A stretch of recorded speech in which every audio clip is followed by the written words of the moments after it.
भाग्यशाली लोगों के हाथों में होती है इस तरह की लकीरें, जीवन में बड़े धन लाभ और सौभाग्य का है प्रतीक। हस्तरेखा शास्त्र। हस्तरेखा शास्त्र में हाथ की हर रेखा को महत्वपूर्ण माना जाता है। हर रेखा आपके जीवन के किसी न किसी पहलू के बारे में बताती है। हाथ में कुछ रेखाएं ऐसी होती हैं जिन्हें बेहद शुभ माना जाता है, जबकि कुछ रेखाएं जीवन में चुनौतियों का संकेत भी मानी गई हैं। हालांकि आज हम आपको उन रेखाओं के बारे में बताने जा रहे हैं जिनका किसी भी व्यक्ति के हाथ में होना सकारात्मकता का प्रतीक होता है। ये रेखाएं जिनके भी हाथ में होती हैं, भाग्य उनका साथ देता है और जीवन में वो सफलता भी अर्जित करते हैं। आइए अब विस्तार से जानते हैं इन रेखाओं के बारे में। सूर्य और गुरु पर्वत हों ऐसे। अगर किसी व्यक्ति के हाथ का गुरु पर्वत जो कि तर्जनी उंगली इंडेक्स फिंगर के ठीक नीचे होता है वो, और सूर्य पर्वत जो कि अनामिका रिंग फिंगर उंगली के नीचे होता है, दोनों उठे हुए हों तो व्यक्ति को जीवन में खूब शोहरत और धन की प्राप्ति होती है। ऐसे लोगों का रुतबा समाज में बहुत अधिक होता है और साथ ही करियर के क्षेत्र में भाग्य इनका साथ देता है। ऐसे लोग काम करने के मामले में भी बहुत तीव्र होते हैं। जो काम लोग घंटों में पूरा करते हैं उसे ये चंद लम्हों में खत्म कर सकते हैं। मणिबंध से निकली रेखा पहुंच जाए शनि पर्वत तक।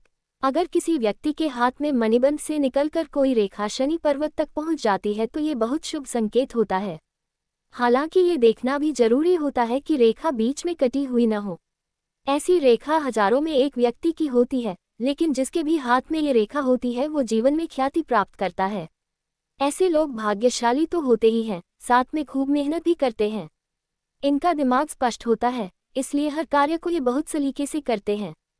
हाथ में हो दो सूर्य रेखा। किसी भी हथेली में दो सूर्य रेखाओं का होना बहुत कम ही देखा जाता है, लेकिन कुछ लोगों के हाथ में दो सूर्य रेखाएं होती हैं। सूर्य रेखा रिंग फिंगर के निचले स्थान पर बनती है। जिन भी लोगों के हाथ में ये रेखाएं होती हैं उनको सरकारी क्षेत्रों में बड़ी सफलता प्राप्त होती है। ऐसे लोग ऊंचे सरकारी पदों पर बैठे आपको दिख सकते हैं। इनके जीवन में भी सुख समृद्धि की कोई कमी नहीं होती। ये जिस भी क्षेत्र में जाते हैं वहीं इनको सफलता मिल सकती है। ऐसे लोगों को राजा की तरह जीवन जीने वाला माना जाता है। हाथ में मछली का चिन्ह। अगर किसी व्यक्ति के हाथ में मछली का निशान बन रहा है तो समझ जाए उसे पैतृक संपत्ति से बहुत अधिक लाभ होगा। ऐसे लोगों को भी भाग्य का भरपूर सहयोग जीवन में प्राप्त होता है। इनके पास आय के स्रोतों की कमी कभी नहीं होती। यही वजह है कि ये बहुत सकारात्मक होकर जीवन का आनंद लेते हैं। हथेली पर इन चिन्हों का होना भी बेहद शुभ। सितारे का चिन्ह, त्रिकोण या स्वास्थ्य के भी बहुत शुभ माने जाते हैं। अगर किसी व्यक्ति के हाथ में इनमें से कोई एक चिन्ह हो तो उसे भी भाग्य का सहयोग खूब प्राप्त होता है। ऐसे लोग भी जीवन में प्रगति के पथ पर अग्रसर होते हैं और बड़ी बड़ी उपलब्धियां प्राप्त करते हैं।